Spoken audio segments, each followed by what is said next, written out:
Welcome back, students. We are bringing another new session for your NEET 2026 examination, and this time we are starting with a new chapter that is chemical bonding. So आज हम solve करेंगे chemical bonding के some important questions जो कि definitely paper में आने के high chances हैं इन questions की, right? शुरू करते हैं क्वेश्चन नंबर 1 के साथ। तो सबसे पहला क्वेश्चन जो आपकी स्क्रीन पे रहा है, पहला क्वेश्चन ही हम उठाएंगे जो कि थोड़ा इफेक्टिव होगा। आइए देखिए, पहला क्वेश्चन क्या बोलता है यहाँ पे। The first question says that in the molecule that is basically एक एनायन दे रखा है आपको, PO4 3 negative. The effective charge पूछा गया है on each oxygen as well as PO का बॉन्ड ऑर्डर पूछा गया है इस क्वेश्चन में। शुरू करते हैं। सबसे पहले क्वेश्चन को अटेम्प्ट करने से पहले आपको एक चीज का ध्यान रखना पड़ेगा। The thing is that how to draw the structure. If you see clearly, phosphorus is the centre, phosphorus बीच में रहेगा, ऑक्सीजन। सो बेसिकली क्या करना है, एक एक बॉन्ड तो सारे एटम के साथ आपको बना देने हैं, right? Okay, now let's check. Oxygen को अपनी वैलेंसी कंप्लीट करनी है, तो किसी भी एक ऑक्सीजन के साथ आप डबल बॉन्ड बना दीजिए। डबल बॉन्ड बनाते ही ऑक्सीजन का ऑक्टेट कंप्लीट हो जाएगा। बाकी तीन ऑक्सीजन पे क्योंकि 3 नेगेटिव लिखा हुआ है, तो हम नेगेटिव पुट कर देते हैं, राइट? तो ये रहा हमारा फॉस्फेट का ग्रुप। आगे चलते हैं। वो उससे क्वेश्चन में पूछा गया है इफेक्टिव चार्ज बता दो ईच ऑक्सीजन पे। आइए देखते हैं। So effective charge on each oxygen, इसको कैसे सॉल्व करेंगे? हमारे पास टोटल क्वेश्चन में कितने ऑक्सीजन है, अगर आप ध्यान से देखेंगे हमारे पास 4 ऑक्सीजन है, और 4 ऑक्सीजन पे हमें 3 नेगेटिव को ट्रांसफर करना है एक के बाद एक, राइट? बिकॉज उसके रेजोनेटिंग स्ट्रक्चर बनेंगे और हमें पता है 4 रेजोनेटिंग स्ट्रक्चर बन के तैयार हो सकते हैं। तो टोटल आप लिख सकते हैं effective charge on each, effective charge on each oxygen, charge by number of atom, कितने वो एटम है। तो टोटल चार्ज आप देख पा रहे हैं 3, जो कि नेगेटिव है। Total number of oxygen atoms है 4। तो आप इसको सॉल्व करेंगे तो हर ऑक्सीजन के ऊपर एक 0.75 का चार्ज तो रहेगा ही रहेगा, राइट? ऑप्शन के हिसाब से चलें तो ए में है, बी में है, सी में है, लेकिन डी में -3 दे रखा है, तो हम इसको नेग्लेक्ट आउट कर सकते हैं, राइट?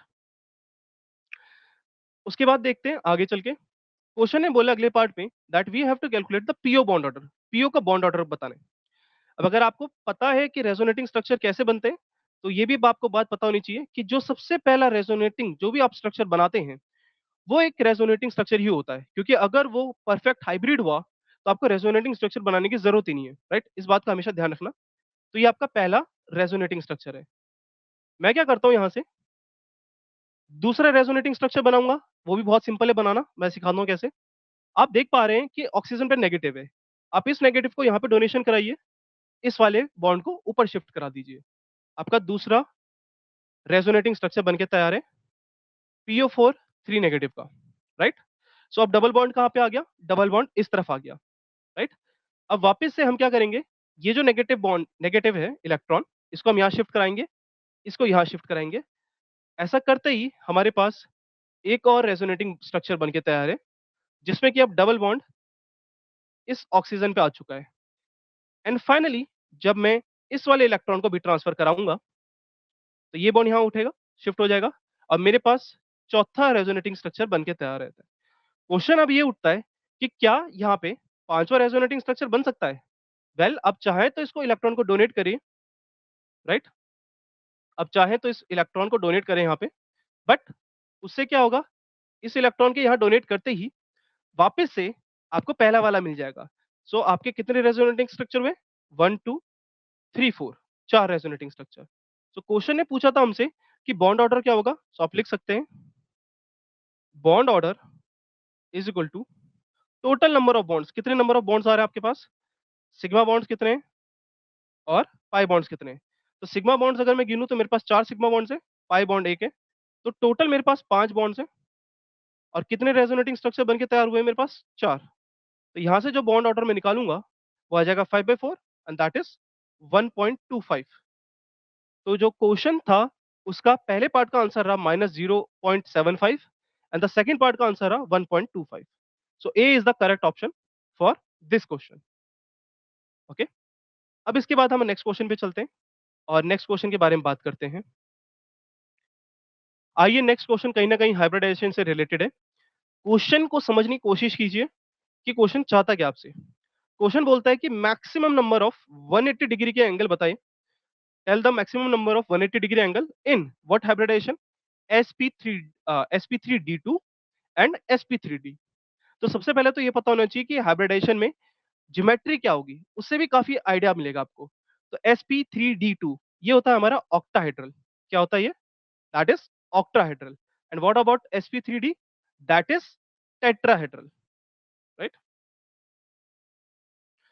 आइए स्ट्रक्चर बना के देखते हैं। ऑक्टाहेड्रल का स्ट्रक्चर मैं यहाँ पे बना सकता हूँ। आपके पास कुछ भी मान लीजिए, आप ए मान लीजिए बीच में। ए ने 4 इक्वेटोरियल प्लेन पे अपने सेम प्लेन पे रख रखे बी, एंड कहीं ना कहीं B top and B bottom पे है, राइट। ओके, वहीं पे अगर मैं sp3d की बात करूं, अच्छा ये sp3d है, sp3 नहीं है, sp3d है, तो इसको थोड़ा करेक्ट कीजिए। ये हो जाएगा आपका पेंटागनल ट्राइगोनल बाय पिरामिडल। ये हो जाएगा ट्राइगोनल बाय पिरामिडल। मुझे लगा sp3 है, ये sp3d है। तो ट्राइगोनल बाय पिरामिडल क्या हो जाएगा? इसका मतलब इक्वेटोरियल पे आप 3 बॉन्ड को रखिए और 2 बॉन्ड को आपको एक्सियल पे रखना पड़ेगा, राइट। ठीक है, चलिए ध्यान से देखिएगा। अगर आप बी ए बी को देखें, द स्ट्रेट लाइन, ये एक 180 दिखा। दिस बी ए बी ये दूसरी स्ट्रेट लाइन है, एंड बी ए बी ये तीसरी स्ट्रेट लाइन है। तो हमें पता चल गया दैट sp3d2, राइट, का पहला तो 3 होगा, जो कि मुझे 3 ऑप्शन में दिख रहा है। तो मैं सी को आउट कर सकता हूं अपने ऑप्शन में से, करेक्ट आंसर में से। आगे चलता हूं। यहाँ पे जो मेरे पास बॉन्ड रहते हैं, जो कि इक्वेटोरियल प्लेन में रहते हैं, वो बॉन्ड होते हैं 120 के, राइट। बट क्वेश्चन ने डिमांड करी 180 की। तो ये जो बी ए बी का बॉन्ड दिख रहा है, द एक्सियल वन, जहाँ पे ए बी के साथ एक्सियल है और एक डाउनवर्ड्स बी के साथ एक्सियल है, ये सिर्फ एक ही बॉन्ड दिख रहा है जो 180 डिग्री का बना रहा है। So that means the correct option is B. Alright, so ये रहा आपका हाइब्रिडाइजेशन से रिलेटेड क्वेश्चन। अगला चलते हैं। अगला क्वेश्चन जो आता है कहीं ना कहीं हाइड्रोजन बॉन्डिंग से रिलेटेड है। इस क्वेश्चन का जो कोर कॉन्सेप्ट है वो हाइड्रोजन बॉन्डिंग पे रिलेटेड है। थोड़ा सा रिवाइज करा दूं हाइड्रोजन बॉन्डिंग आपको साथ ही साथ। देखिए, हाइड्रोजन बॉन्डिंग को जब भी पहचानना हो, मैं क्या कहता हूं अपने स्टूडेंट से कि आपको सबसे पहले जो फर्स्ट कंडीशन चाहिए होती है, वो चाहिए होती है कि आपको चाहिए इलेक्ट्रोनेगेटिव एलिमेंट जिसके साथ हाइड्रोजन डायरेक्टली अटैच हो। कौन कौन से होते हैं? फ्लोरीन, ऑक्सीजन, नाइट्रोजन, जिसको हम शॉर्ट में फॉन भी कहते हैं, ताकि याद रहे। इंट्रामोलिकुलर के अंदर एक चीज का ध्यान रखना होता है, कुछ केसेस में क्लोरीन आ जाता है, लेकिन हम इंटर की बात कर रहे हैं तो क्लोरीन को हम अभी नेग्लेक्ट कर सकते हैं। आइए, आपको क्या ध्यान रखना है कि जब भी आप किसी इलेक्ट्रोनेगेटिव एटम के साथ अपना H को जोड़ रहे हैं, होता क्या है कि फ्लोरीन H की इलेक्ट्रॉन डेंसिटी को अपने पास खींचेगा, जिसकी वजह से H पे पॉजिटिव पार्शियल आएगा, ऑफ कोर्स इसमें नेगेटिव आएगा। पूरी डेफिनेशन में विसिनिटी में ये कहा जाता है कि H के बगल में विसिनिटी में एक और इलेक्ट्रोनेगेटिव एलिमेंट होना चाहिए जो कि FON में से ही हो, राइट, तभी हाइड्रोजन बॉन्डिंग होती है। एक एक करके देखते हैं। अगर मैं NH3 का स्ट्रक्चर बनाता हूं कुछ इस तरह से, तो NH3 दूसरे NH3 के साथ भी तो इंटरेक्शन कर सकता है, लाइक दिस। कंडीशन फॉलोड है, ध्यान से सुनना। H एक बॉन्ड बना रहा है ऑलरेडी नाइट्रोजन के साथ, पहली कंडीशन सेटिस्फाइड। दूसरी कंडीशन, इस H को इंटरेक्शन करनी है इलेक्ट्रोनेगेटिव एटम के साथ जो किसी दूसरे एलिमेंट का हो, राइट, और जो कि यहाँ पे शो कर रहा है।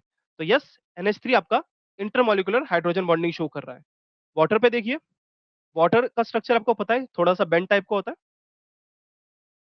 वाटर भी अगर आप ध्यान से देखेंगे तो हाइड्रोजन बॉन्डिंग शो कर सकता है। हाइड्रोजन अटैच है एक इलेक्ट्रोनेगेटिव एलिमेंट के साथ, और बगल में ही विसिनिटी में एक दूसरा इलेक्ट्रोनेगेटिव एलिमेंट प्रेजेंट है। तो यहाँ पे जो इंटरेक्शन शो करेगा, partial positive and partial negative, ये भी एक हाइड्रोजन बॉन्डिंग है। तो बी भी आपका करेक्ट हुआ। अब दो ठीक हो चुके हैं, तो definitely all of these answer होगा। एच एफ का मैं एक बार आपको दिखाई देता हूँ। तो एच एफ में क्या होगा? एच एफ इज देयर, और hydrogen and fluorine of course is there.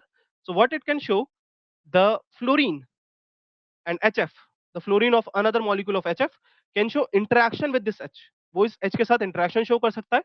दोनों कंडीशन ये सेटिस्फाइड है कि हाइड्रोजन जो है वो एक इलेक्ट्रोनेगेटिव एलिमेंट के साथ जुड़ा हो और विसिनिटी में एक दूसरा इलेक्ट्रोनेगेटिव एलिमेंट हो, तब जाके ये हाइड्रोजन बॉन्डिंग शो करता है।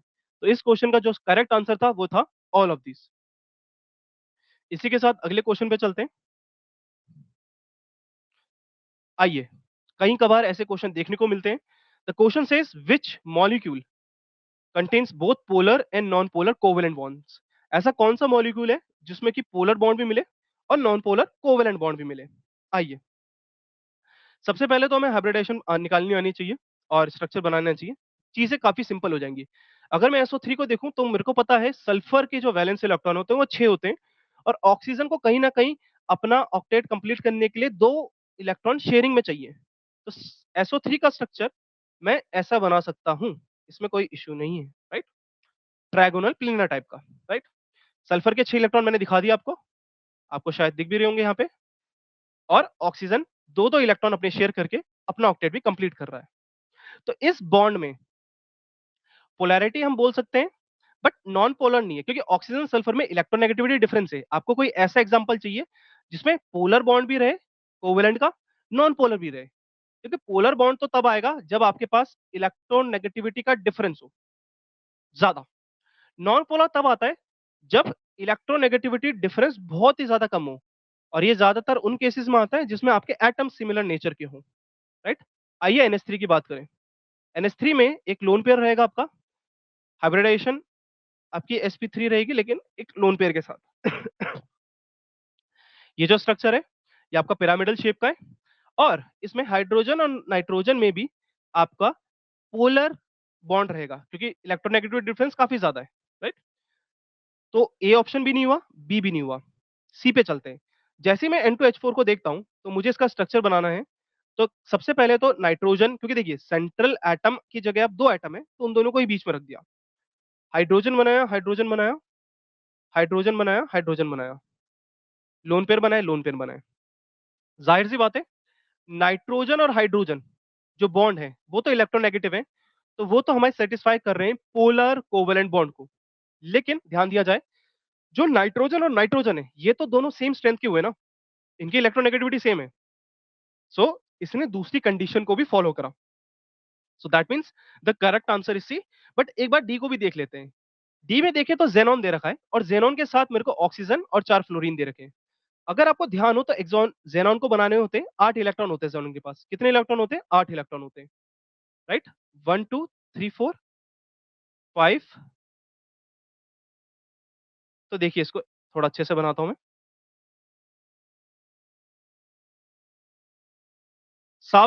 सीधी सी बात है कि जेनॉन XeOF4 में जेनॉन का आप दिखा दीजिए एक लोन पेयर, डबल बॉन्ड दिखा दीजिए ऑक्सीजन के साथ और 4 फ्लोरीन आप ऐसे दिखा दीजिए, राइट। लेकिन प्रॉब्लम क्या है? प्रॉब्लम ये है कि पोलर बॉन्ड तो हमें देखने को मिल रहा है, जेनॉन से ज्यादा इलेक्ट्रोनेगेटिव, लाइक ऑक्सीजन है तो जाहिर सी बात है उसकी तरफ इलेक्ट्रॉन डेंसिटी ज्यादा है। फ्लोरीन भी आपस में electron density like equally distribute करे हुए, but non polar covalent bond देखने को नहीं मिलता, इसलिए डी भी नहीं हुआ, बी भी नहीं हुआ एंड ए भी नहीं हुआ। ऑलराइट, आगे चलते हैं नेक्स्ट क्वेश्चन पे। आइए क्वेश्चन पढ़ते हैं। क्वेश्चन कहता है आइडेंटिफाई द इनकरेक्ट स्टेटमेंट। आपको इनकरेक्ट स्टेटमेंट बतानी है इन सब में से। पहली स्टेटमेंट को पढ़ते हैं। क्वेश्चन कहता है the canonical structure of a molecule has no real existence. देखिए कैनोनिकल स्ट्रक्चर जो होता है वो एक इमेजिनरी स्ट्रक्चर होता है, क्योंकि अगर वो रियल स्ट्रक्चर होता तो वो रेजोनेंस हाइब्रिड नहीं कहलाता। ओके, क्वेश्चन को समझे। क्वेश्चन कहता है कि canonical structure of a molecule has no real existence. तो ये बात बिल्कुल सही है। Canonical structure are imaginary structure. हम ये बोलते हैं कि कभी भी किसी मॉलिक्यूल के अगर रेजोनेटिंग स्ट्रक्चर बनाने, तो रेजोनेटिंग कंट्रीब्यूटिंग जो स्ट्रक्चर बनाते हैं, कैनोनिकल स्ट्रक्चर जो बनाते हैं, उन सब का कंट्रीब्यूशन कर करके हम एक रेजोनेंस हाइब्रिड देते हैं जो उस मॉलिक्यूल की सारी प्रॉपर्टी बता देता है। कैनोनिकल स्ट्रक्चर सारी प्रॉपर्टी को सेटिस्फाई नहीं कर पाएगा किसी भी मॉलिक्यूल की। ओके, तो जो पहला ऑप्शन है वो कहीं ना कहीं करेक्ट है। क्वेश्चन ने पूछा, ध्यान से पढ़ना, इनकरेक्ट स्टेटमेंट पूछी है। दूसरे पे आ जाइए। दूसरा क्वेश्चन है multiple bond are always shorter than single bond. थोड़ा समझते हैं इसको। देखिए मल्टीपल बॉन्ड जब बनता है, तो मल्टीपल बॉन्ड क्या होता है? पाई बॉन्ड होता है आपका मल्टीपल बॉन्ड, राइट? अच्छा मल्टीपल बॉन्ड मैं बता देता हूँ। देखिए एक तो सिंगल बॉन्ड होता है आपका, एक होता है मल्टीपल बॉन्ड जिसमें डबल और ट्रिपल आते हैं। यही डबल और ट्रिपल में आपके पाई बॉन्ड यूटिलाइज़ होते हैं, सिंगल बॉन्ड तो सिग्मा होता है। तो जब भी मल्टीपल बॉन्ड बनाओगे, आपका पाई बॉन्ड आएगा, तो कहीं न कहीं एक बेस होगा जो कि सिग्मा होगा और उस सिग्मा के ऊपर जैसे ही आप मोर इलेक्ट्रॉन डेंसिटी पुट करेंगे और ओवरलैपिंग और बढ़ाएँगे, तो कहीं न कहीं ऑर्बिटल्स और पास आएँगी क्योंकि उनको साइडवेज ओवरलैपिंग करनी है। तो ये बात बिल्कुल सही है कि multiple bonds are always shorter than single bond. क्योंकि आपको पता है एक बात, जो भी बॉन्ड ऑर्डर होता है, वो इनवर्सली प्रोपोर्शनल हो जाता है किसके? बॉन्ड लेंथ के, राइट? तो जितना ज़्यादा आपका बॉन्ड ऑर्डर बढ़ेगा, उतनी कम बॉन्ड लेंथ होगी और यही पूछा गया है। ऑप्शन नंबर सी में चलते हैं। ऑप्शन नंबर सी जो बोलता है, वो कहता है every AB5 molecule type has a square pyramidal structure. आइए इस पे थोड़ी बात करते हैं। अगर मॉलिक्यूल ने AB5 बोला है, इसको बना के देखते हैं। मॉलिक्यूल क्वेश्चन का कहने का मतलब है कि आप ए ले लीजिए और बी, बी, बी। ये जो स्क्वायर पिरामिडल है ना, एक्चुअली बनता कब है? ये बनता तब है जब आपके पास एक लोन पेयर हो। कब? ऑक्टाहेड्रल ज्योमेट्री में जैसे ही आप एक लोन पेयर को इंट्रोड्यूस करेंगे, तो उस तरफ लोन पेयर आ जाएगा। उसके बाद जो ज्योमेट्री बनेगी, वो कहीं न कहीं आपको कैसी दिखेगी? स्क्वायर पिरामिडल,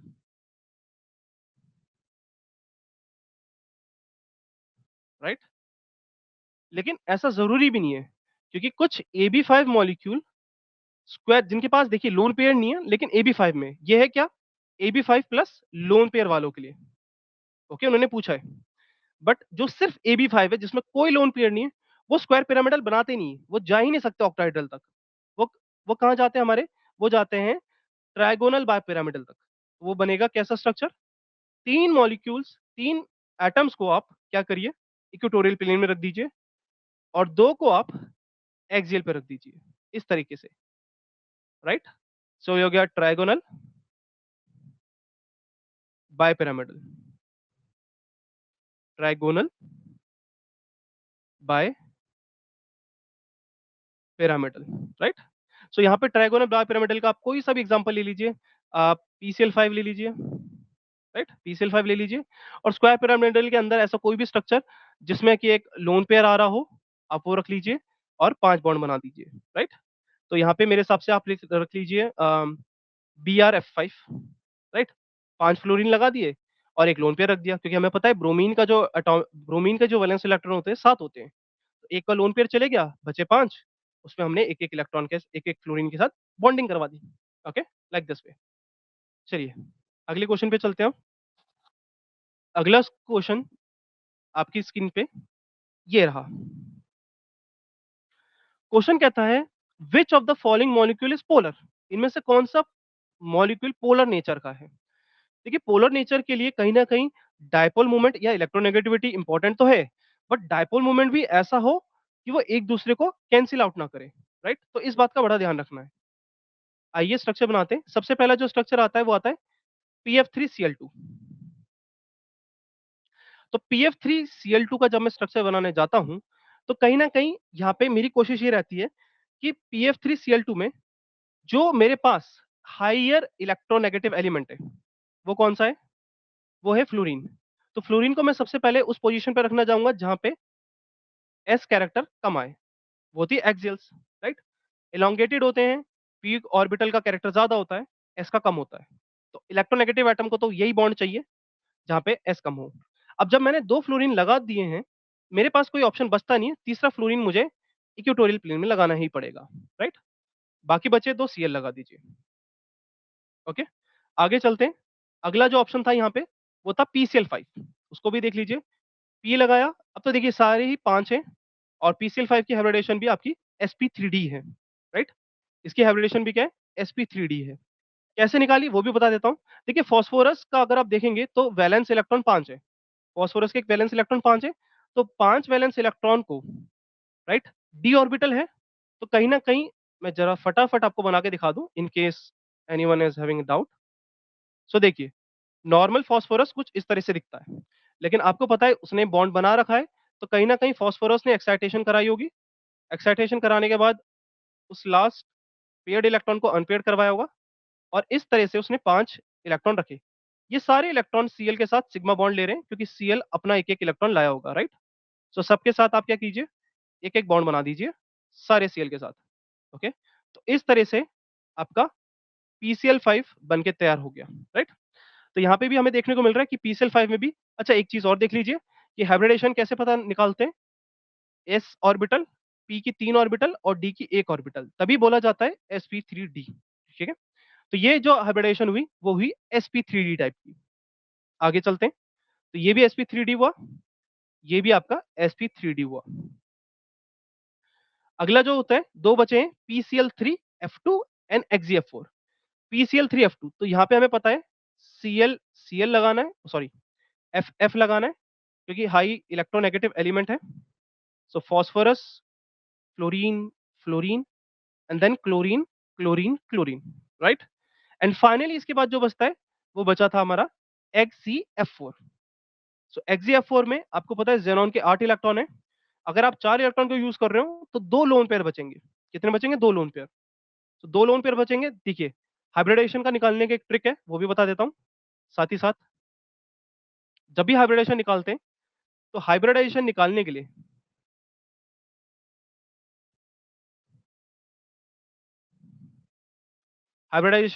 लिए आप क्या फ़ॉर्मूला यूज़ कर सकते हैं? Number of sigma bond plus number of lone pair. कितने लोन पेयर हैं? शॉर्टकट है, आसानी से आ जाता है। तो नंबर ऑफ सिग्मा बॉन्ड अगर मैं XeF4 की बात करूँ, तो ये 4 दिखाता है। ऑर्बिटल वाला मेथड मैंने आपको यहाँ समझा दिया, उससे भी निकाल सकते हैं, हाइब्रिडाइजेशन यहाँ से भी निकाल सकते हैं। कितने सिग्मा बॉन्ड दिख रहे हैं? 4। लोन पेयर कितने दिखे? क्योंकि 2 इलेक्ट्रॉन तो ऊपर बचेंगे और 2 नीचे बचेंगे, तो वो 2। तो आया 6।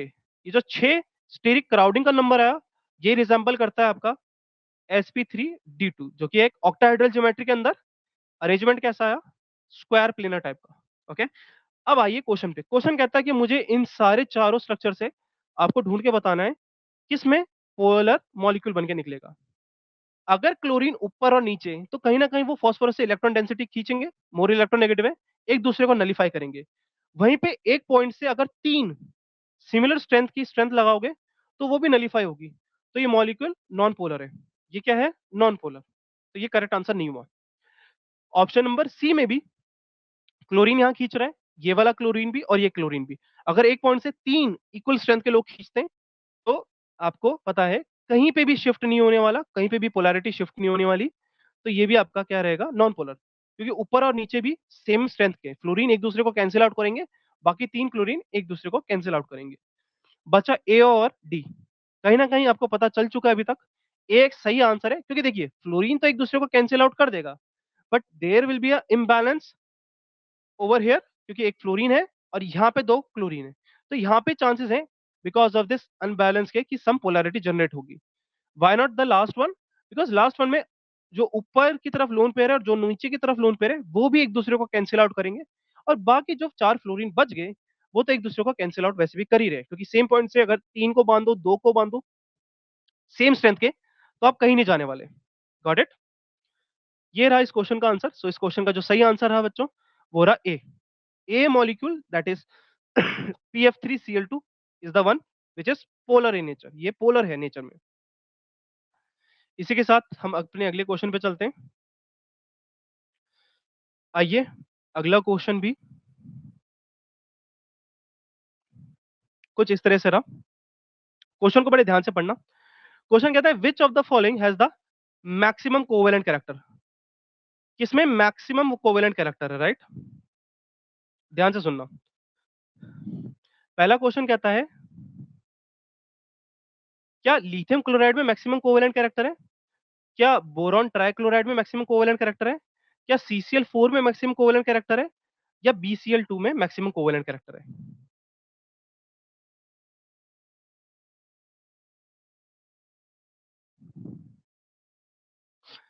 देखिए, कोवेलेंट कैरेक्टर का पता लगाने के लिए कहीं न कहीं हमें थोड़ा-सा पीछे जाना पड़ेगा फज़ान रूल में। कॉन्सेप्ट है फज़ान रूल में, ओके? फज़ान रूल ये कहता है कि जब भी आपके पास कोई भी मॉलिक्यूल आए, देखिए सबसे पहले तो आप देखिए यहाँ पे चार्ज की बात करेंगे और साइज़ की बात करेंगे। चार्ज और साइज़ की बात होगी यहाँ पे, ठीक है? तो सबसे पहले अगर आप देखेंगे लिथियम क्लोराइड में, लिथियम का स्मॉल साइज़ है और क्लोरीन का साइज़ रिलेटिवली बिग है, राइट?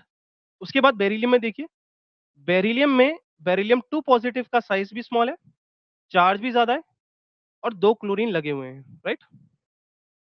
ओके। बोरॉन ट्राइक्लोराइड में अगर आप ध्यान से देखेंगे 3 क्लोराइड लगे हुए हैं आपके यहाँ पे और बोरॉन का साइज़ भी स्मॉल है। तो देखिए अगर मैक्सिमम कोवैलेंट कैरेक्टर की बात हो रही है, किसमें सबसे ज़्यादा मैक्सिमम कोवैलेंट कैरेक्टर निकलेगा, तो यार वो तो सिंपल सी बात है, जिसमें ज़्यादा से ज़्यादा आपके इलेक्ट्रोनेगेटिव एटम जुड़े हों, उसको सराउंड कर रहे हों और उस एटम का साइज़ छोटा हो, तो वहाँ पे आपको मैक्सिमम कोवैलेंट कैरेक्टर देखने को मिलेगा। क्योंकि फज़ान रूल क्या कहता है? फज़ान रूल ये कहता है कि एनायन जितना बड़ा हो, उतना बेहतर है, कैटायन जितना छोटा हो, उतना बेहतर है। जितना छोटा कैटायन होगा, उसकी पावर उतनी ज़्यादा होगी दूसरे को पोलराइज़ करने की, प्लस अगर उसमें चार्ज भी ज़्यादा हो, तो बहुत अच्छी बात है। वहीं पे अगर एनायन की बात करूँ, एनायन का साइज़ जितना बड़ा रहेगा, उतनी जल्दी वो डिस्टर्ब हो जाएगा और जितनी जल्दी वो डिस्टर्ब होगा, उतनी ज़्यादा वो ओवरलैपिंग शो करेगा। तो इन सारे स्ट्रक्चर में से डी ऑप्शन में, जिसमें CCl4 है, कहीं न कहीं मैक्सिमम कोवैलेंट कैरेक्टर देखने को मिलता है। क्यों? क्योंकि कार्बन का साइज़ भी वहाँ पे स्मॉल है। आप लिथियम से कार्बन की तरफ जाते हैं, साइज़ स्मॉल होता है और वहीं पे 4 क्लोरीन आपको सराउंड कर रखे हैं, राइट? इसके साथ अगले क्वेश्चन पे चलते हैं हम।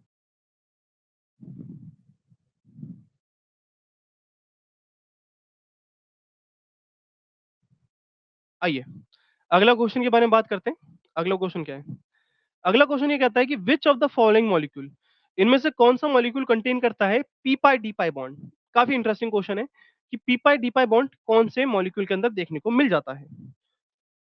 पहला ऑप्शन है SO2, दूसरा ऑप्शन है SO3, तीसरा ऑप्शन है S3PO4 और चौथा ऑप्शन है ऑल ऑफ दीस। एक-एक करके बात करते हैं। देखिए अगर मुझे SO2 बनाना है, तो सल्फर के आपको पता होने चाहिए 6 वैलेंस इलेक्ट्रॉन है। कितने वैलेंस इलेक्ट्रॉन है? 6 वैलेंस इलेक्ट्रॉन। ध्यान से देखा जाए तो ऑर्बिटल मैं फटाफट बना सकता हूँ कुछ इस तरीके से और कुछ इस तरीके से, राइट? 6 इलेक्ट्रॉन है, फटाफट भर देते हैं। 1 2 3 4 5 6 6 इलेक्ट्रॉन मैंने भर दी। अब अगर इसको SO2 बनाना है, तो क्या आपको लगता है कि देखिए, एक्साइटेशन तो कराना पड़ेगा क्योंकि SO2 में आपको पता है स्ट्रक्चर में 2 देखिए, एक-एक सिंगल बॉन्ड से ऑक्सीजन तो सैटिस्फाई होने नहीं वाले। इसीलिए हम एक्साइटेशन कराते हैं। कितना एक्साइटेशन कराना है?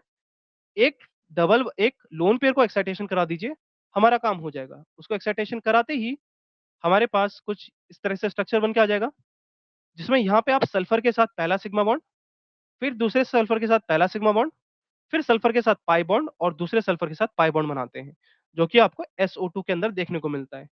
वहीं पे जो लोन पेयर बच गया, उसको आप ऐसे डोनेट कर दीजिए। ये रहा आपका SO2 का स्ट्रक्चर। तो SO2 का स्ट्रक्चर कुछ इस तरह से दिखता है। आगे चलिए, तो क्या इस पर्टिकुलर स्ट्रक्चर में क्वेश्चन ने पूछा था आपसे कि आपने क्या पी पाई डी पाई बॉन्ड बनाया? तो देखिए, यहाँ पे पी पाई यूज़ हो गया, पी ऑर्बिटल का पाई बॉन्ड और डी ऑर्बिटल में भी पाई बॉन्ड यूज़ हुआ। तो पहला ऑप्शन तो बिल्कुल सही है कि हाँ, SO2 बनाने के लिए पी पाई डी पाई बॉन्ड का यूज़ हुआ। बी पे आ जाइए, SO3 वाले पे। SO3 वाले पे आएँगे तो स्ट्रक्चर कुछ देखिए सल्फर तो है ही मेरे पास, मैं सीधा SO3 बनाता हूँ। तो आपको कहीं न कहीं दिख रहा है कि ये जो मैंने SO2 का छोड़ दिया था लोन पेयर इकट्ठा एक साथ, इसको भी मैं शिफ्ट करा सकता हूँ। तो इसको यहाँ शिफ्ट करा दिया और यहाँ से यहाँ पे शिफ्ट करा दिया। 5 ओके, सो 1, 2 अब देखिए करना कैसे है? सबको सबसे पहले एक-एक सिग्मा बॉन्ड देना है। पहला सिग्मा, दूसरे सल्फर का सिग्मा, तीसरे सल्फर का सिग्मा। जब एक बार आपने सबको सिग्मा बॉन्ड दे दिया, अब बारी आती है उनके पाई बॉन्ड की। तो दीजिए पाई बॉन्ड, पहले सल्फर का पाई बॉन्ड, दूसरे सल्फर का पाई बॉन्ड, तीसरे सल्फर का पाई बॉन्ड। इसको बनाते ही हमें बिल्कुल कन्फर्म हो गया है कि SO2 के अंदर भी पी पाई डी पाई बॉन्डिंग है और यहाँ पे भी पी पाई डी पाई बॉन्डिंग आ रही है। रही बात थर्ड ऑप्शन की, तो उसको भी देख लेते हैं। थर्ड ऑप्शन है S3PO4। S3PO4 में आपको पता है फास्फोरस है आपकी बात। क्या है? फास्फोरस। फास्फोरस हमारा सेंट्रल एटम है और इसी के अराउंड हमें क्या करने हैं? OH और O लगाने हैं, राइट? ऑक्सी एसिड है बेसिकली। सो ऑक्सी एसिड बनाने का तरीका मैं अपने जो क्लास के स्टूडेंट्स हैं उनको जो बताता हूँ, आपको भी सेम बताता हूँ कि सबसे पहले तो यार फास्फोरस और ऑक्सीजन की एफिनिटी बहुत स्ट्रॉन्ग होती है। तो सबसे पहले तो एक बॉन्ड तो बना ही दो कम से कम, सारे ऑक्सीजन के साथ, है ना? अब आओ, फास्फोरस के पास 5 बॉन्ड है ना? 5 इलेक्ट्रॉन है टोटल। तो एक्सपैंड भी करोगे और मतलब पेयरिंग वाले को भी खोल दोगे तो 5 बॉन्ड तो बना ही देगा। तो 5 बॉन्ड बना ही देगा तो बना ही दो। डन? एक ऑक्सीजन ने डबल बॉन्ड बना दिया, बाकी बचे हुए देखो, अब आपके पास क्वेश्चन रहेगा कि मैं बाकी बचे ऑक्सीजन को बैलेंस कैसे करूँ? सिंपल सी बात है, हाइड्रोजन भी तो है, तो सबके साथ हाइड्रोजन लगा लो। तो ये तो रहा फास्फोरिक एसिड बनाने का तरीका H3PO4 का। अब आइए इस पे बात करते हैं कि इसका स्ट्रक्चर कैसे बना होगा। जब फास्फोरस अकेला रहा होगा, that means when phosphorus was in ground state, उसकी इलेक्ट्रॉनिक कॉन्फ़िगरेशन कुछ इस तरह से दिखेगी, राइट? 1, 2, 3, 4, 5 नाइट्रोजन फैमिली के अंदर आता है, 5 इलेक्ट्रॉन हैं। जब फास्फोरस को बॉन्ड बनाने के लिए जाना पड़ेगा, जैसे कि H3PO4 में, तो उसको एक्साइट कराने पड़ेंगे। एक्साइट कराने के लिए सिर्फ एक ही लोन पेयर है, उसको तोड़ना पड़ेगा, शिफ्ट कराना पड़ेगा आगे, तो यहाँ से उसने शिफ्ट करा दिया। यहाँ पे शिफ्ट कराते ही आपके पास कितने बॉन्ड आ जाएँगे? 1, 2, 3, 4, 5 5 इलेक्ट्रॉन हो गए। अब देखिए 5 इलेक्ट्रॉन में से हम क्या करते हैं, एक-एक तो सिग्मा बॉन्ड बनाओ। कितने ऑक्सीजन है? आपके पास 4 ऑक्सीजन है, तो सबके साथ एक-एक सिग्मा बॉन्ड तो मैंने बना दिया। लेकिन जो 5वां बचा मेरे पास, 5वां बचा, उसके साथ क्या करूँगा मैं? कहीं न कहीं पाई बॉन्ड बना ही दूँगा। 1, 2, 3, 4 और लास्ट वाले के साथ मैंने पाई बॉन्ड बना दिया। तो क्वेश्चन ने यही पूछा था कि which of the following molecule contain a P pi D pi bond? P pi D pi bond contain करता है। तो H3PO4 में आपका पी पाई डी पाई बॉन्ड कंटेन करता है। तो इसका जो सही आंसर है वो है ऑल ऑफ दिस। सभी के अंदर एक पी पाई डी पाई बॉन्ड कंटेन होता है। ओके? आगे चलते हैं नेक्स्ट क्वेश्चन पे।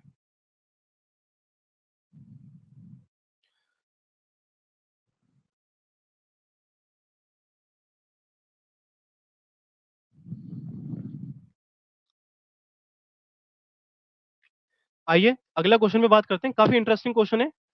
क्वेश्चन कहता है bond angle of ammonia is greater than the bond angle of water. Okay, पहला पार्ट। दूसरी स्टेटमेंट कहती है कि BeCl बेरिलियम डाइक्लोराइड BeCl2 का central atom is sp hybridized. Okay. Third question कहता है कि CCl4 में जो मैक्सिमम 4 एटम्स है ना, वो एक ही प्लेन के अंदर प्रेजेंट है। इनमें से बतानी करेक्ट स्टेटमेंट क्या है? आइए देखते हैं। जो सबसे पहला क्वेश्चन है अमोनिया। अमोनिया होता है NH3 और NH3 में आपको पता है एक लोन पेयर होता है। तो अगर एक लोन पेयर और 3 बॉन्ड पेयर हैं, तो हाइब्रिडाइजेशन होगी sp3 और sp3 के अंदर जो स्ट्रक्चर बन के आता है वो आता है पिरामिडल शेप का। कैसी शेप का आता है? पिरामिडल शेप का। एक बात जो आपको यहाँ पे ध्यान रखनी बच्चों वो ये है कि पिरामिडल शेप में जो लोन पेयर है, ये आपने पढ़ा भी होगा कि लोन पेयर का जो रिपल्शन होता है वो ज़्यादा होता है लोन पेयर बॉन्ड पेयर के रिपल्शन से देन बॉन्ड पेयर के रिपल्शन से। तो जो ऊपर जो लोन पेयर रखा हुआ है, वो कहीं न कहीं रिपेल करता है इन बॉन्ड पेयर्स को जो मैंने यहाँ दिखाए हैं, राइट? 3D वाला है तो इस वाले को भी करेगा बट वो है कि मॉलिक्यूल के ऊपर बनाना पड़ेगा। इसको करके ही ये जो 3 आपके हाइड्रोजन हैं, वो कॉन्ट्रैक्ट हो जाते हैं थोड़े अंदर की तरफ। बॉन्ड एंगल डिक्रीज़ करता है। 109 से आप 107 तक आ जाते हैं। तो यहाँ पे आपका बॉन्ड एंगल जो होता है डिक्रीज़ करता है। आइए वाटर पे चलते हैं। जो आपका वाटर है, अगर आपको ध्यान दिया हो तो वाटर में 2 लोन पेयर हैं और 2 lone pair plus of course 2 sigma bond तो होंगे ही। तो उसके साथ यहाँ पे जो हाइब्रिडेशन आती है वो आती है sp3 की, right? 2 lone pair plus 2 sigma bonds is equal to 4 जो आपका स्टेरिक नंबर है जो कि रिप्रेजेंट करता है sp3 को। अब इस sp3 में हमें ये ध्यान रखना है कि ऑक्सीजन बनाया, एक लोन पेयर यहाँ और एक लोन पेयर यहाँ। तो ये एक दूसरे से काफ़ी दूरी पे हैं, राइट? दूरी पे रहते हैं बिकॉज़ लोन पेयर रिपल्शन ज़्यादा है। तो बेंड क्या होगा? बेंड करते हैं बचे हुए बॉन्ड्स जो हाइड्रोजन के हों। इसलिए जो बॉन्ड एंगल है वो 104 तक चले जाता है। स्टार्ट क्या होना चाहिए था? मैं लिख देता हूँ यहाँ पे sp3 का जो नॉर्मल बॉन्ड एंगल है बच्चों वो 109 डिग्री 28 मिनट्स होना चाहिए। लेकिन NH3 तक वो 107 हो जाता है और एक और लोन पेयर के आने से क्योंकि अब देखो क्या हो गया, अगला जैसे ही लोन पेयर आया, लोन पेयर रिपल्शन तो बढ़ा ही, lone pair bond pair repulsion भी बढ़ा उससे। तो क्या होता है? वो फर्दर डिक्रीज़ कर जाता है। Okay? So bond angle of ammonia is greater than bond angle of water तो पहला तो सही है। तो मैं बी को हटा देता हूँ। मेरे पास 3 ऑप्शन अभी बचते हैं। आइए दूसरे क्वेश्चन पे चलते हैं।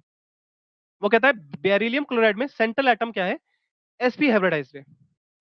देखिए बेरिलियम क्लोराइड अगर आप बनाते हैं तो आपको पता होना चाहिए बेरिलियम का जो इलेक्ट्रॉनिक कॉन्फ़िगरेशन होती है नॉर्मल बेरिलियम की वो ये होती है 2s 2p में एक इलेक्ट्रॉन नहीं जाता। आप चाहते हैं कि वो BeCl2 बना दे, तो आपको इसको एक्साइटेड कराना पड़ेगा और एक्साइट करा के हम उसको आगे ले जा लेते हैं। आप कितनी भी कोशिश कर लीजिए, BeCl2 में एक Cl यहाँ पे सिग्मा बॉन्ड बनाएगा और दूसरा Cl यहाँ पे सिग्मा बॉन्ड बनाएगा, राइट? तो ये दोनों जब 2 सिग्मा बॉन्ड बनाएँगे, तो यहाँ से सॉरी तो यहाँ से हमें sp हाइब्रिडाइजेशन देखने को मिलता है। ऑलराइट? तो ये बी ऑप्शन भी सही है। सी ऑप्शन पे चलते हैं, CCl4 में।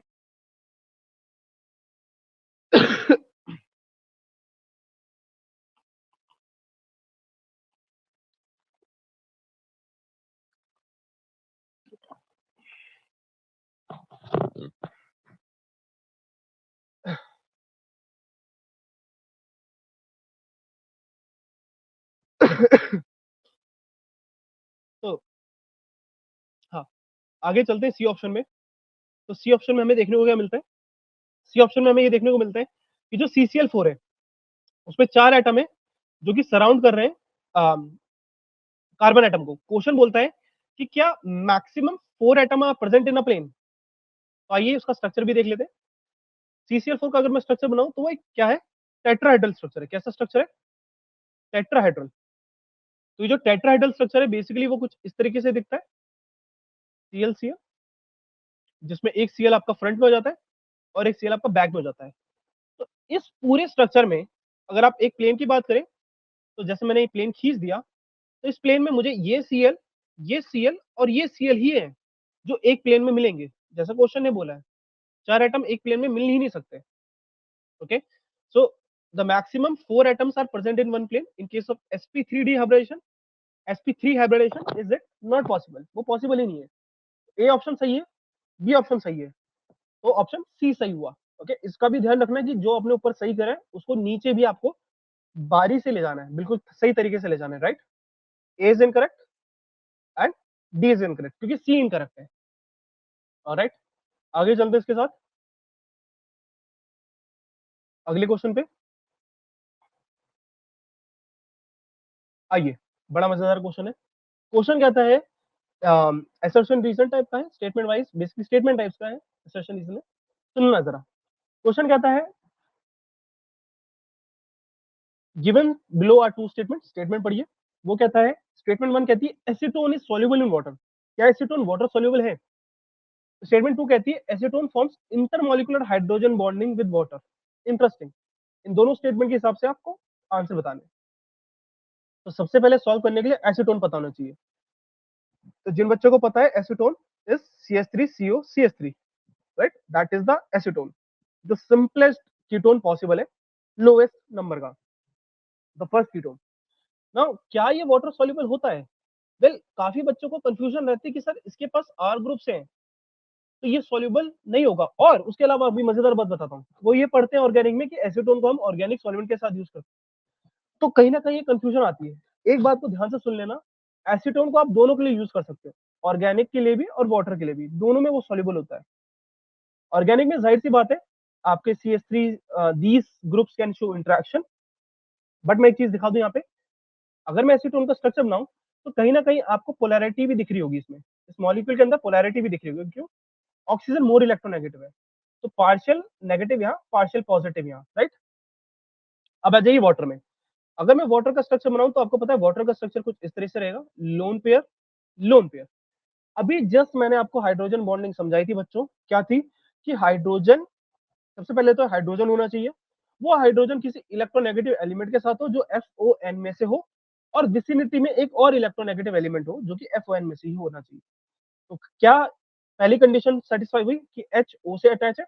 दूसरी कंडीशन, उस H के बगल में विसिनिटी में एक और इलेक्ट्रोनेगेटिव एलिमेंट होना चाहिए, तो वो है। तो इस तरीके से एसीटोन वाटर के साथ हाइड्रोजन बॉन्डिंग इंटरेक्शन शो करता है जिससे वो सॉल्युबल होता है। तो पहली स्टेटमेंट तो सही है, बी ऑप्शन को हटा देते हैं, स्टेटमेंट 1 इनकरेक्ट है, सी को भी हटा देते हैं।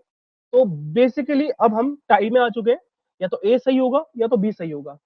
आगे चलते हैं, क्वेश्चन नंबर नहीं, सेट स्टेटमेंट 2 में। स्टेटमेंट 2 पूछता है कि acetone forms intermolecular hydrogen bonding. हाँ, दो मॉलिक्यूल्स के बीच में होने वाली बॉन्डिंग को इंटर बोलते हैं और एक ही मॉलिक्यूल के अंदर होने वाली हाइड्रोजन बॉन्डिंग को इंट्रा मॉलिक्यूलर हाइड्रोजन बॉन्डिंग बोलते हैं। तो स्टेटमेंट 1 भी सही है और स्टेटमेंट 2 भी सही है। तो इस हिसाब से हमारा जो करेक्ट आंसर हुआ वो हुआ डी।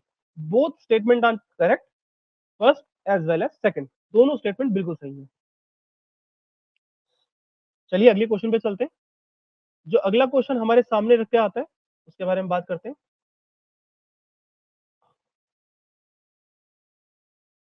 अगला क्वेश्चन जो है, देखिए एमओटी से मैंने पहले ही बोला था आपको, हर पार्ट ऑफ चैप्टर से हम क्वेश्चन लेके आते हैं और उसी हिसाब से आपका ये इंपॉर्टेंट सेशंस, ये इंपॉर्टेंट चीजें आपके लिए हम बनाते हैं। देखिए, विच of the following molecules contain only pi bonds, कौन सा मॉलिक्यूल है जिसके अंदर पाई मॉलिक्यूल पाई बॉन्ड मिलता है अकॉर्डिंग टू एमओटी। आपको अगर हाइड्रोजन का स्ट्रक्चर याद है तो हाइड्रोजन का मैं थोड़ा सा बना के दिखा दूं फटाफट। आप अपनी एओस लाते हो, एओस मतलब एटॉमिक ऑर्बिटल, एक एक इलेक्ट्रॉन दिए, उसने फटाक से एमोस के अंदर में कन्वर्ट करा, बॉन्डिंग एंटी बॉन्डिंग, राइट। तो कहीं ना कहीं अगर एंटी बॉन्डिंग के अंदर आपके बेसिकली फॉर्मूला क्या होता है बॉन्ड ऑर्डर का, बॉन्ड ऑर्डर का फॉर्मूला होता है half number of electron in the bonding minus anti bonding, bonding minus anti bonding, right. Short में लिख रहा हूँ काफी, तो आप इसको सॉल्व करोगे तो बॉन्ड ऑर्डर 1 आएगा। और ये बॉन्ड ऑर्डर किसका होता है, ये होता है सिग्मा बॉन्ड का। तो एक ही सिग्मा बॉन्ड बनना है जो 1 का बन गया। आगे चलते हैं। जब आप N2 के बीच में देखेंगे तो यार N2 के बीच में एमओटी के हिसाब से, कि जब आप एमओटी करते हैं तो आपको पता है एमओटी में सबसे पहले तो आप क्या करते हैं अपनी ऑर्बिटल्स भरते हैं, पाई वाली देन सिग्मा वाली, राइट। सो 3 इलेक्ट्रॉन यहाँ होते हैं, 1 2 3। मैं कौन सी ऑर्बिटल बना रहा हूँ यहाँ पे, पी ऑर्बिटल बना रहा हूँ, 2p। सो 1 2 3 4 5 6, इस हिसाब से नाइट्रोजन के ट्रिपल बॉन्ड आ जाता है, राइट। यहाँ पे ट्रिपल बॉन्ड आ जाता है। देखो नीचे का कुछ करने की जरूरत नहीं क्योंकि वो तो फील्ड होता ही है। अगर आपको N2 का स्ट्रक्चर याद है तो मैं आपको कंफर्म करा दूं, जो सबसे लोएस्ट लेवल होता है सिग्मा 1s2, उसमें 2 इलेक्ट्रॉन होते हैं, उसके ऊपर जो सिग्मा स्टार 1s2 होता है उसमें 2 इलेक्ट्रॉन, तो वो तो कैंसिल आउट हुई होगे ना जब आप बॉन्ड ऑर्डर के लिए जाओगे। उससे ऊपर आ जाइए, 2s एटॉमिक ऑर्बिटल जब मर्ज करती है उसमें क्या होता है, 2s सिग्मा 2s2 बनता है, और उसके ऊपर वाली में मतलब 2 इलेक्ट्रॉन फिर ऊपर जाते हैं एंटी बॉन्डिंग में, सिग्मा स्टार 2s2। तो यार वो भी तो आपके कैंसिल आउट हो गए एक तरह से बॉन्ड ऑर्डर में।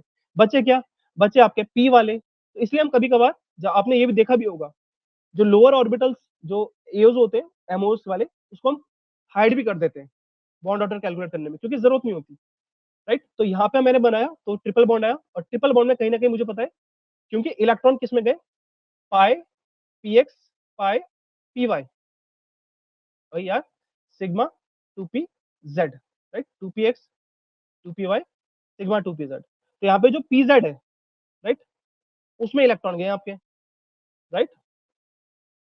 तो z, अगर pz में इलेक्ट्रॉन गए तो वो बनाता है सिग्मा बॉन्ड। हमने इंटरन्यूक्लियर एक्सिस को z के अराउंड माना है। px और py क्या है, आपके साइडवेज ओवरलैपिंग करके पाई बॉन्ड बनाते हैं। तो N2 भी इसका करेक्ट आंसर नहीं हुआ क्योंकि उसमें दोनों मिल रहे हैं, सिग्मा भी मिल रहा है और पाई भी मिल रहा है। बचा C2। अगर आप C2 की इलेक्ट्रॉन फिलिंग करते हैं तो कैसे होगी देख लीजिए फटाफट। आप C2 के लिए लाओगे कितने इलेक्ट्रॉन, 2 इलेक्ट्रॉन यहाँ लाओगे पी में, 2 इलेक्ट्रॉन यहाँ लाओगे, ये हो गया 2p, ये भी हो गया 2p। तो जब इसके सबसे लो इलेक्ट्रॉन भरे जाते हैं, कौन सी ऑर्बिटल की बात कर रहा हूँ, पाई ऑर्बिटल की, तो 1 2 3 4, जो सबसे पहला बॉन्ड ही आपका एमओटी के हिसाब से बन के आता है वो पाई बॉन्ड बन के आता है। तो जो इसका करेक्ट आंसर है कि जिसमें सिर्फ पाई बॉन्ड प्रेजेंट हो वो है सी। क्योंकि ऑक्सीजन भी देख लो, अगर आप देखना चाहो एक बार, तो उसमें 4 इलेक्ट्रॉन रहते हैं, एक पेयर्ड वाला कर लीजिए, बाकी 2 अनपेयर्ड। और उस हिसाब से ऑक्सीजन का भी यहाँ पे बना के दिखा देता हूँ मैं फटाफट। ये ऑक्सीजन का, ऑक्सीजन के एटॉमिक ऑर्बिटल्स, राइट। अब जब ये कंबाइन करेंगे तो आपको पता है, कंबाइन करके सबसे नीचे आपका क्या आ जाता है यहाँ पे, आपका आ जाता है सिग्मा जेड।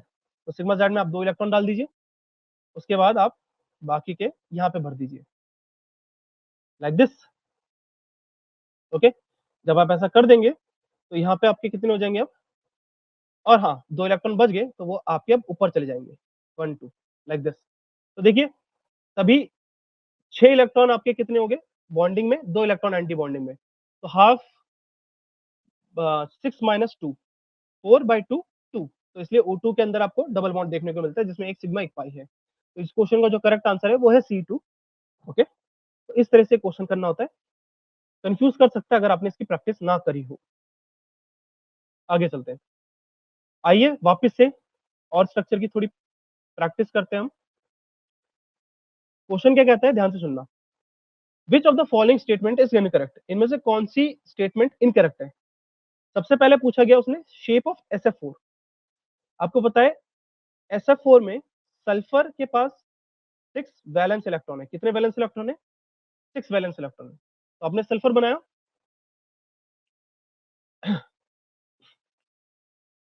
फ्लोरीन, फ्लोरीन यहां दिखाया, एक फ्लोरीन यहाँ, एक फ्लोरीन यहाँ। जैसे कि मैंने आपको बताया था, हाइब्रिडेशन निकालने का तरीका क्या है, number of loan pair plus the number of surrounding atom. Surrounding atom 4 है, जिसमें से 6 वैलेंस इलेक्ट्रॉन में से 4 चले गए तो 2 बचे। अब जो 2 बचे वो पेयर अप करके लोन पेयर बना देंगे, तो लोन पेयर। तो कहीं ना कहीं जो शेप आई है वो आई है सीसॉ, राइट। तो पहला तो बिल्कुल सही है, the shape of SF4 is seesaw.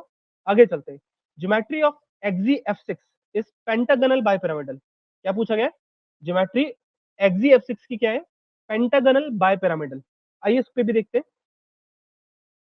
देखिए, XeF6 के बारे में अगर मैं बात करूं, मैं इसको बना के दिखा देता हूँ।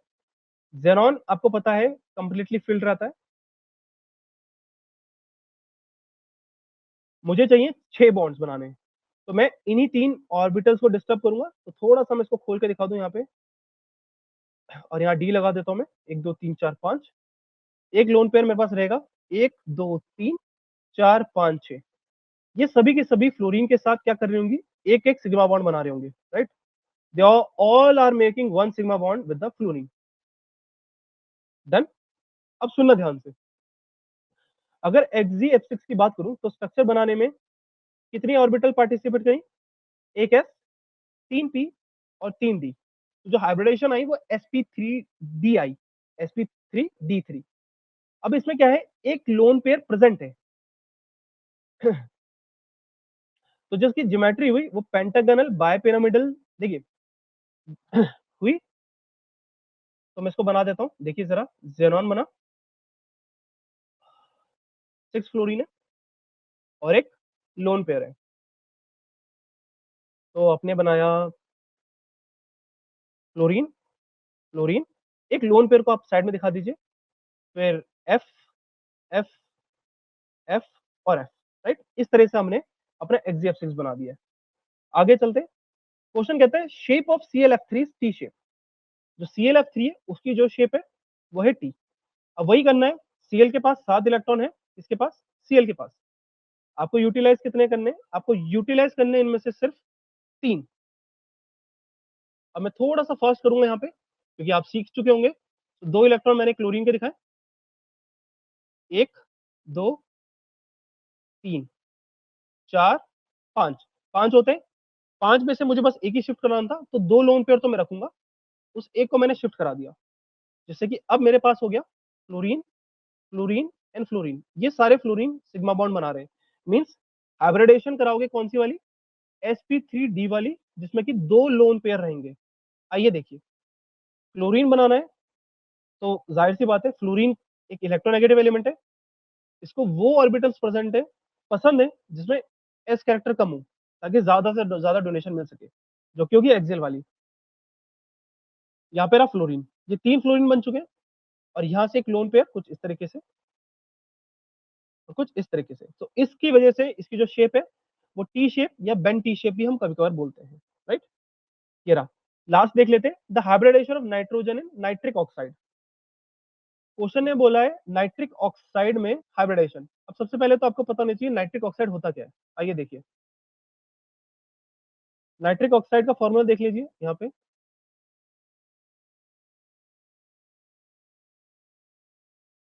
नाइट्रिक ऑक्साइड का फॉर्मूला हो गया हमारा NO। NO में ध्यान से देखना, आप बनाते हो नाइट्रोजन, 1 2 3 4 5, ठीक है, 5 इलेक्ट्रॉन बना दिए। मुझे क्या करना है, इसका स्ट्रक्चर बनाना है।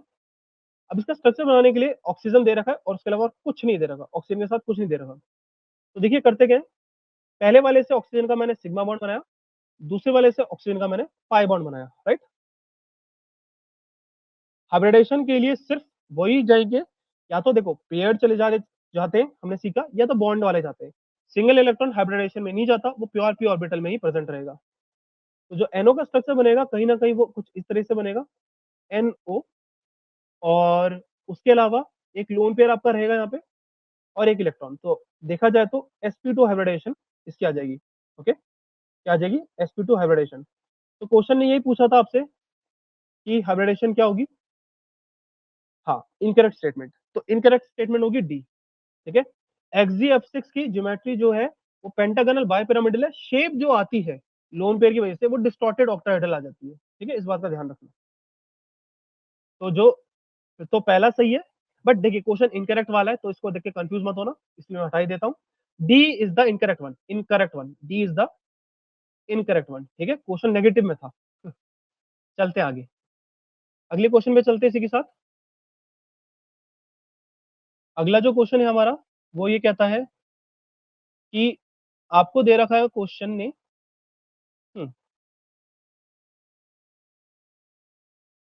ध्यान से देखिए, बड़ा मजेदार क्वेश्चन है। क्वेश्चन ने फिर से एक इनकरेक्ट स्टेटमेंट का क्वेश्चन पूछा गया, और काफी सारी चीजें देखिए ऐसे क्वेश्चन में पूछ लेता है, तो सबको आना चाहिए कि कैसे सॉल्व करना है। PF5 में एक्सपेंडेड ऑक्टेट ऑब्जर्व हुई है, कहने का मतलब क्या PF5 हाइपर वैलेंट है या नहीं, आइए देखते हैं। उससे पहले एक बार बाकी स्टेप्स भी पढ़ ले।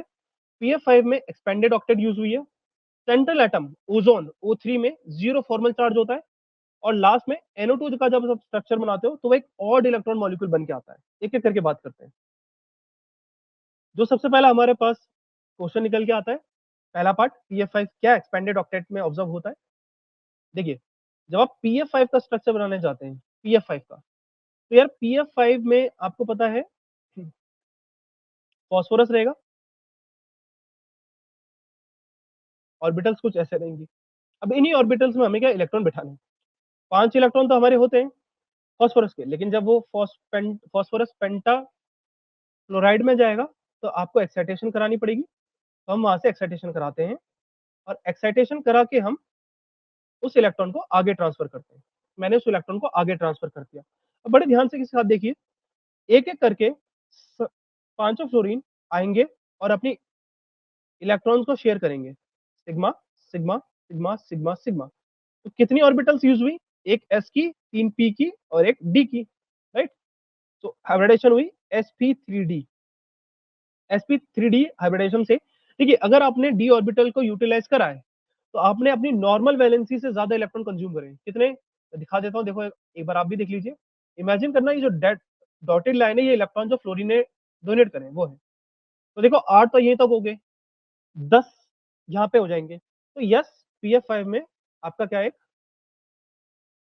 हाइपर, इनको क्या बोला जाता है, हाइपर वैलेंट मॉलिक्यूल, जिसमें आप ऑक्टेट ज्यादा, एक्सपेंडेड ऑक्टेट बोला जाता है, राइट, ज्यादा रहती है। चलिए अगले पार्ट में आते हैं। क्वेश्चन कहता है central atom in O3 molecule में जीरो फॉर्मल चार्ज है। अगर आप O3 मॉलिक्यूल के बारे में बात करें, ओजोन, ओजोन का स्ट्रक्चर कुछ ऐसा दिखता है, राइट। इसको 1 बोल दीजिए, इसको 2 बोल दीजिए और इसको 3 बोल दीजिए। इससे पहले हम आगे चले, आपको फॉर्मल चार्ज का फॉर्मूला आना चाहिए। देखिए, फॉर्मल चार्ज का फॉर्मूला बड़ा सिंपल है। Formal charge is equal to, जो एटम जिस पे भी आपको फॉर्मल चार्ज निकालना है उसका आपको वैलेंस इलेक्ट्रॉन पता होना चाहिए। इस केस में ऑक्सीजन है, तो उसके वैलेंस इलेक्ट्रॉन आपको पता हो।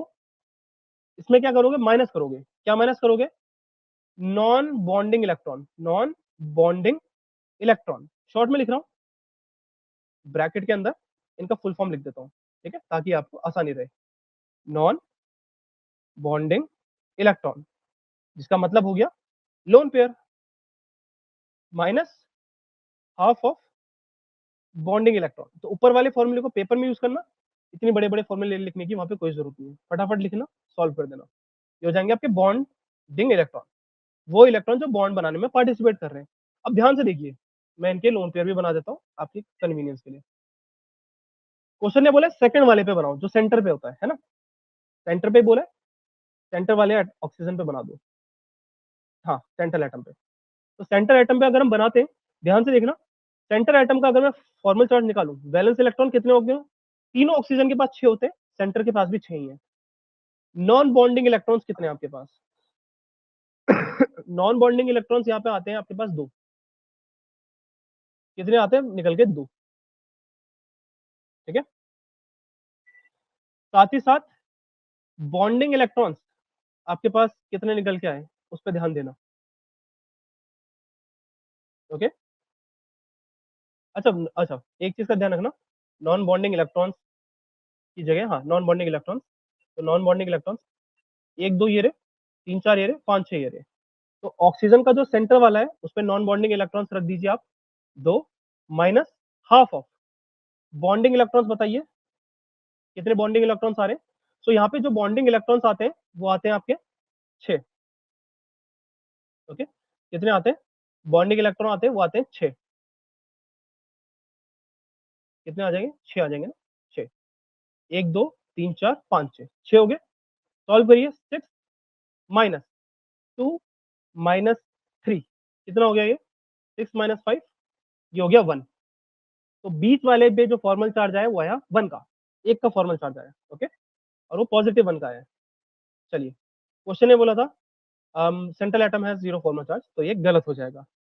NO2 is a odd electron species. क्या NO2 एक ऑड इलेक्ट्रॉन स्पीशीज है? यहीं पे देख लेते हैं। देखिए, नाइट्रोजन के पास आपको पता है 5 इलेक्ट्रॉन है, हमने काफी बार कर चुका है, फटाफट बना देता हूँ। 5 इलेक्ट्रॉन है, 1s2 2s2 2p3, तो 2s2 और 2p आपने बना दिया है। अब इसमें अगर मुझे ऑक्सीजन को इंट्रोड्यूस करना है तो ऑक्सीजन कैसे इंट्रोड्यूस होगा वो भी देख लीजिए। देखिए, नाइट्रोजन के पास डी इलेक्ट्रॉन तो है नहीं कि ये आगे ट्रांसफर कर देगा, इसको यहीं पे करना है। तो को मान लीजिए ये कोऑर्डिनेट बॉन्ड में डोनेशन कर देता है, और यहाँ पे आपका सिग्मा बॉन्ड और यहाँ पे आपका पाई बॉन्ड ऑक्सीजन के साथ यूटिलाइज होता है। तो हाइब्रिडाइजेशन तो आपकी 3 ही जा रहे हैं, तो नाइट्रोजन, ऑक्सीजन, और वो जो अकेला इलेक्ट्रॉन बच गया वो रहेगा। तो हाँ, NO2 is a odd electron species. NO2 आपकी एक ऑड इलेक्ट्रॉन स्पीशीज रहेगी, राइट। तो पहला बिल्कुल सही है और तीसरा बिल्कुल सही है। सेकंड वाले को काट देते हैं, तो जिस जिस ऑप्शन में सेकंड आ रहा है वो सब कट जाएंगे, बचेगा A, first and 3। That is the correct answer, first and 3, A option. इसी के साथ अगले क्वेश्चन पे चलते हैं। अगला क्वेश्चन जो हम यहाँ पे सीखेंगे, दैट विल बी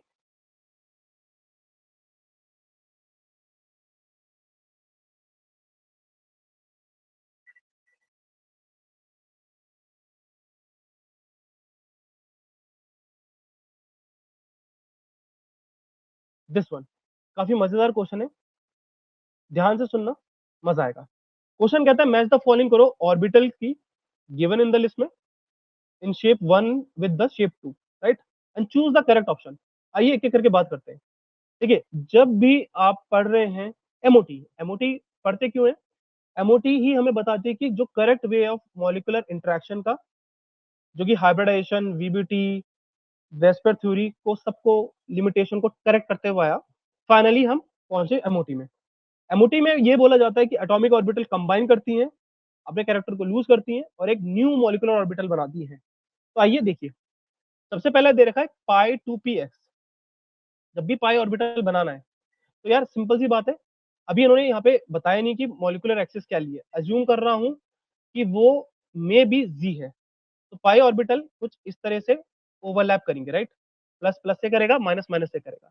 तो जब ये इंटरेक्शन करेंगी तो आपको कुछ ऐसा देखने को मिल जाएगा, प्लस माइनस। ऊपर वाले जो लोब्स होंगे वो कंस्ट्रक्टिव, नीचे वाले भी कंस्ट्रक्टिव, क्योंकि उनका फेस सेम है। ए का तो हो जाएगा 4, ए को मर्ज कर दीजिए आप 4 के साथ, मैच कर दीजिए। पाई स्टार 2px क्या हो? जब पाई स्टार को 2px से कर दीजिए, प्लस माइनस और फेज रिपीट कर चेंज कर दीजिए। अब जब आप इनका इंटरेक्शन करने की शो करेंगे ना, तो एक दूसरे पे इंटरेक्शन नहीं करेंगे, ये भागेंगे एक दूसरे से। तो पॉजिटिव इस तरफ भागेगा, नेगेटिव इस तरफ, फिर उसका नेगेटिव इस तरफ, उसका पॉजिटिव इस तरफ, राइट, इस तरह से। इसके साथ जो मैच करती है शेप बी के साथ, वो कहीं ना कहीं थर्ड वाली करती है, राइट। सुनना, अब चलते हैं सिग्मा स्टार 2s और सिग्मा स्टार 2pz। दो बचे अपने पास। तो देखो, सिग्मा स्टार 2s का मतलब क्या हुआ? पहले तो 2s बना लो, प्लस माइनस। अब अगर इनको आप पास लाने की कोशिश करोगे ना, तो ये पास आना पसंद नहीं करेंगे क्योंकि इनकी फेस डिफरेंस है। फेस डिफरेंस है तो डिस्ट्रक्टिव ओवरलैप होगा। डिस्ट्रक्टिव ओवरलैप के चलते क्या होगा, ये एक दूसरे से भागने की कोशिश करेंगे, राइट। तो more electron density on that side, बीच से भागेगी, तो पॉजिटिव लेफ्ट को भागेगा, राइट नेगेटिव राइट को भागेगा, तो इस तरफ से कुछ रहेगा। तो सी का जो ऑप्शन आता है वो आता है ए। अब जो बच गया वही है, लेकिन उसको भी एक बार चेक कर लेते हैं। सिग्मा 2pz, तो सिग्मा 2pz में क्या होगा, इस तरीके से होगा, इस तरीके से होगा, पॉजिटिव नेगेटिव, पॉजिटिव नेगेटिव। तो जाहिर सी बात है, अगर सिग्मा, इसको 2pz कर दो, 2pz अगर डिस्ट्रक्टिव ओवरलैप पे जाएंगे तो एक दूसरे को पसंद नहीं करेंगे। तो हमारे पास जो देखने को मिलता है, स्मॉल लोब यहाँ देखने को मिलेगा पॉजिटिव का, नेगेटिव का लोब बड़ा हो जाएगा, नेगेटिव का लोब स्मॉल होगा और पॉजिटिव का बड़ा हो जाएगा। तो डी का ऑप्शन हो जाएगा 2। तो ऐसा ऑप्शन हम ढूंढेंगे जिसमें A4 हो, B3 हो, C1 हो। A4 B3 C1, A4 B3 C1, option number B, right. देख लीजिए, A4 B3 C1 और D2 2 है ही। तो that is the correct answer, ये इसका बिल्कुल करेक्ट आंसर है।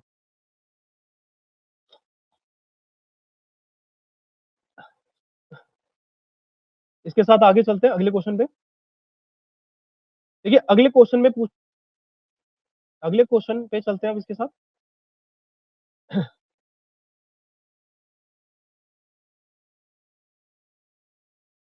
आइए, अगला क्वेश्चन भी है सिमिलर रिलेटेड।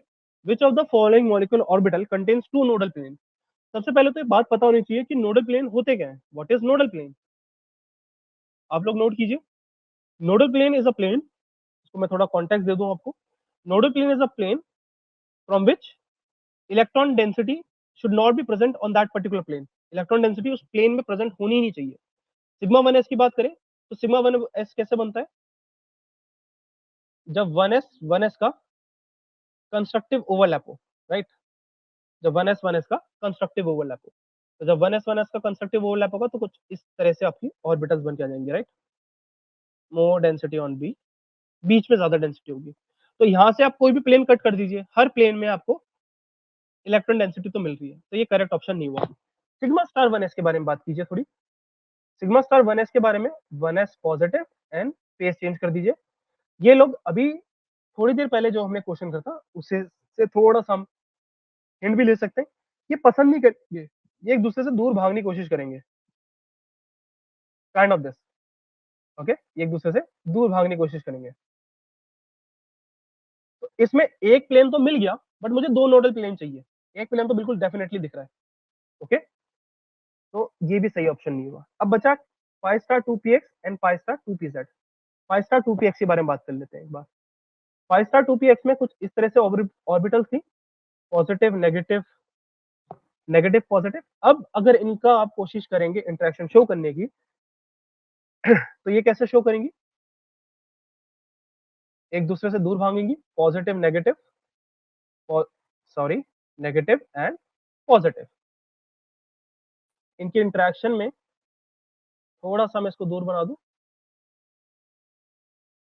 ऐसे। तो देखिए, बच्चों को कई कबार डाउट रहता है कि क्वेश्चन में कभी कभार हम ऐसे दिखा देते हैं। एक बात का ध्यान रखना, अगर आप एंटी बॉन्डिंग बना रहे हो तो अब एटॉमिक ऑर्बिटल है ही नहीं, there is no relevancy of atomic orbital, इस बात का ध्यान रखा जाए, राइट। तो एक जो आपका लोब आया वो इस तरफ से आ चुका है इलेक्ट्रॉन डेंसिटी का, लाइक आपने इस तरफ से कट कर दिया। और दूसरा जो आप लोब देखेंगे, जो प्लेन आएगा नोडल प्लेन, वो इस तरफ से आ जाएगा, इस तरफ से सीधा। और इंटरन्यूक्लियर एक्सिस में भी हमारे पास कोई इलेक्ट्रॉन डेंसिटी नहीं है। तो 5 स्टार 2px इसका सही आंसर हुआ, इसमें दो नोडल प्लेन है। लास्ट में डी को भी हम देख लेते हैं एक बार चलते चलते। डी वाले में हमारे पास क्या रहता है, डी वाले में अगर मैं बनाऊं तो कुछ इस तरह से मेरे लोब्स रहते हैं, positive negative and negative positive.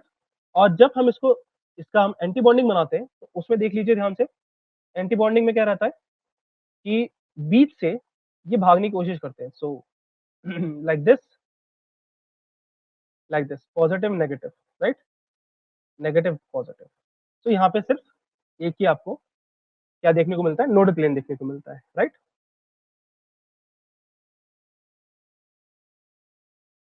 All right, student. So that's all for today's practice session.